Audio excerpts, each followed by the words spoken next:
आदरणीय अध्यक्ष महोदय, जो 41 सदस्यीय निर्णायक कमेटी थी उसके 24 सदस्य यहां पर मौजूद हैं।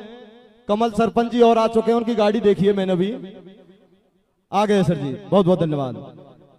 बाकी कुछ 4-5 लोग और हैं जो रास्ते में चल रहे हैं, 5-7 मिनट में आपके बीच में पहुंच जाएंगे।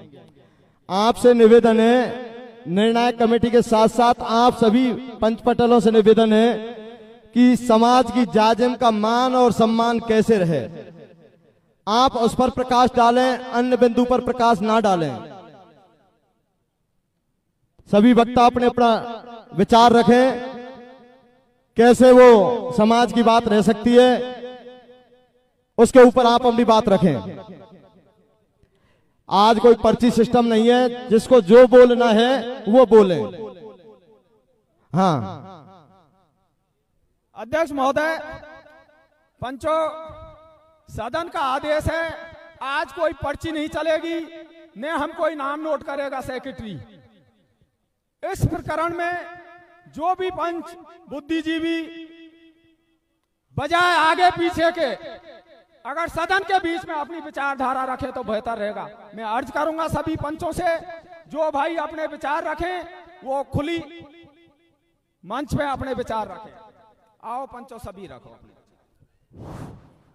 आदरणीय परम आदरणीय अध्यक्ष महोदय, मेरी समाज गंगा, मेरा गांव भनोकर सुखराम बेंदाड़ा है, जिला अलवर, तहसील कठुमर। मैं अर्ज कर रहा हूं समाज से और पंचन से अर्ज कर रहा हूं, जो आपने निर्णय करो कमेटी ने निर्णय जो आपने कमेटी ने निर्णय करो आप को उपलब्ध नहीं हो, मतलब उपलब्ध फैसलो नहीं हो तो अपनी अन समाज भी अपनी आलोचना करेगी।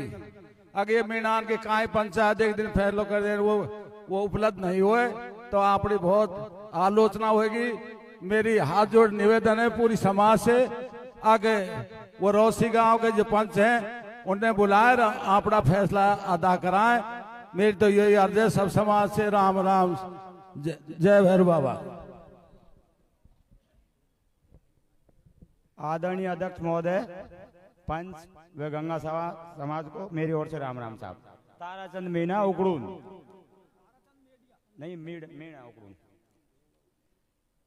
सबसे पहले तो साहब जो रोसी से संपर्क किया था वो लोग बयान दें, जिन्होंने रोसी के पंच पटेलों से संपर्क किया था या फोन के माध्यम से या जाके किया था, वो यहाँ आके पहले तो वो बयान दें। मनीराम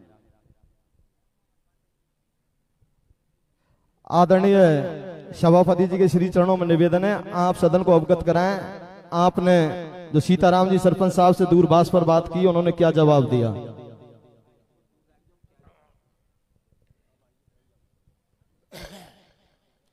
परम सम्मानीय भैरव बाबा के पावन धाम पर मैं समस्त सदन से अनुरोध करता हूं कि 15 दिन की अवधि के बाद मैंने रोसी सरपंच सीताराम जी से मेरी बात हुई थी।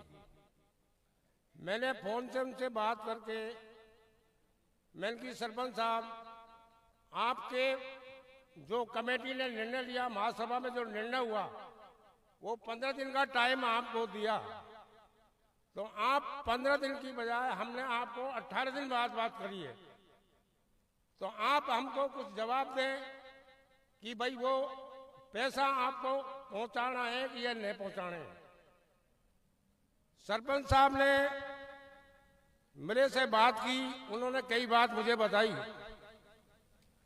तो सरपंच साहब ने कहा साहब कि चौधरी साहब, ये पैसा मतलब गांव ये चाहती है कि ये गांव में ही हमारा पैसा लगे, ना हम पैसा देना नहीं चाहते।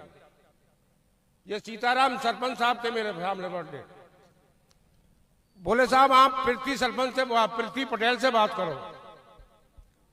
मैंने साहब पृथ्वी पटेल के नंबर लिए उन्हीं से, और पृथ्वी पटेल से मेरी बात हुई। पृथ्वी पटेल ने मेरे से जवाब दिया कि साहब मैं 1-2 रोज में आपको बोल के जवाब दे दूंगा, मेरे कहीं इधर उधर पटेल गए हुए हैं, तो मैं आपको उनसे इकट्ठे होकर मैं आपको जवाब दे दूंगा। पृथ्वी पटेल भाई रौसी का है। तो साहब वो पृथ्वी पटेल ने मतलब 10 दिन हो गए मेरे से मतलब आज तक बात नहीं हुई, जिसके बावजूद कदम खुंडी में हमारी जो मीटिंग रखी गई उसमें पहले उससे बात हुई पृथ्वी पटेल से, तब भी उन्होंने जवाब दिया, लेकिन उनका कोई भी जवाब हमारे पास में नहीं आया। ये तो साहब मेरे से बात हुई है, अब आगे उनकी क्या प्रक्रिया है वो उनको पता। ये है साहब।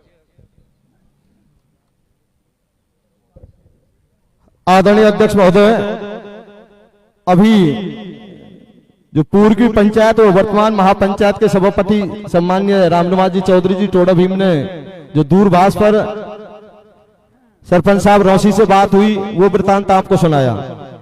अब मैं पूर्व की पंचायत और वर्तमान पंचायत के महासचिव सम्मान्य हरिया सरपंच से निवेदन करूंगा, कदम खुंडी की पंचायत में आपने जो दूरभाष पर किन से बात की सदन को अवगत कराएं।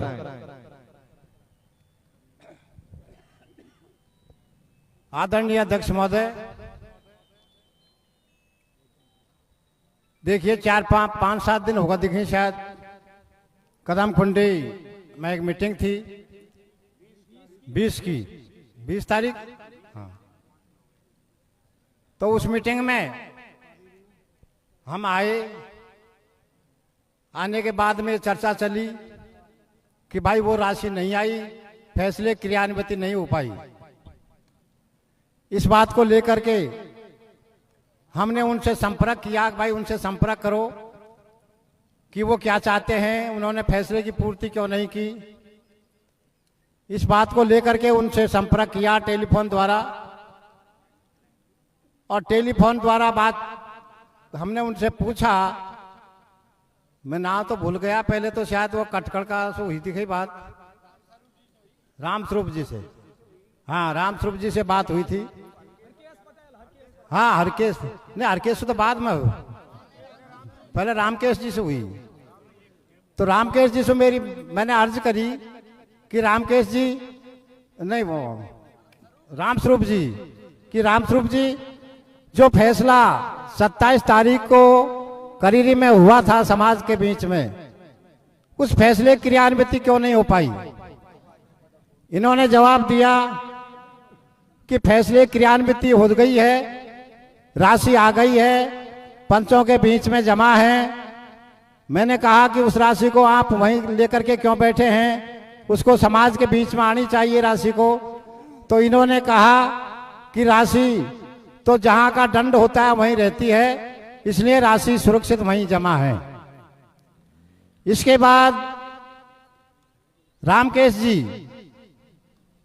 रौसी वाले से बातचीत हुई, तो रौसी वाले ने जवाब दिया कि भाई हमने फैसला कर लिया है, फैसले की पूर्ति हो चुकी है और वो राशि हमारे बीच में जमा है। मैंने कहा कि भाई उस राशि को समाज के अंदर भेजो। उन्होंने कहा कि हम नहीं भेजेंगे, जहां का दंड होता है वहीं जमा होती है राशि, इसलिए यहीं का दंड था और यहीं जमा है। हमने काफी जोर दिया और जोर देने के बाद में वो उल्टे भी बोले, और उन्होंने इतना कहा, ज्यादा जब दबाव दिया तो उन्होंने ये भी कह दिया कि भाई हमारी भी राशि बाकी है, जिसके स्टाम्प लिखे हुए हैं, हमको राशि दे दी जाए, आपकी राशि ले जाइए। इसके बाद जो सदन वहां बैठा हुआ था वो एकदम से होपलेस के रूप में हो गया कि ये तो बहुत गलत हो रहा है। अगर इस तरह की बात होती रही तो शायद ये सदन और ये समाज कैसे चलेगा। इस पर विचार करने के लिए ये मीटिंग आज का आयोजन आज की तारीख में रखा गया है। तो मेरा निवेदन है कि आप इस पर विचार करिए। अभी जो कमेटी के सदस्य तो आ चुके हैं, अब कमेटी ने तो निर्णय कर दिया, कमेटी ने तो आपके बीच में निर्णय करने के बाद में सुना दिया। अब कमेटी के हाथ में थोड़ी, अब तो समाज के हाथ में है, आपको क्या करना है और कैसे उनसे राशि लेनी है।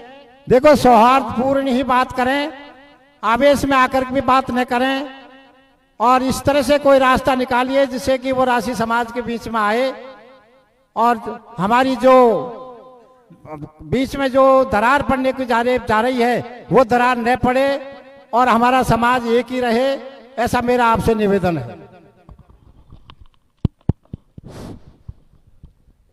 आदरणीय अध्यक्ष महोदय, अपन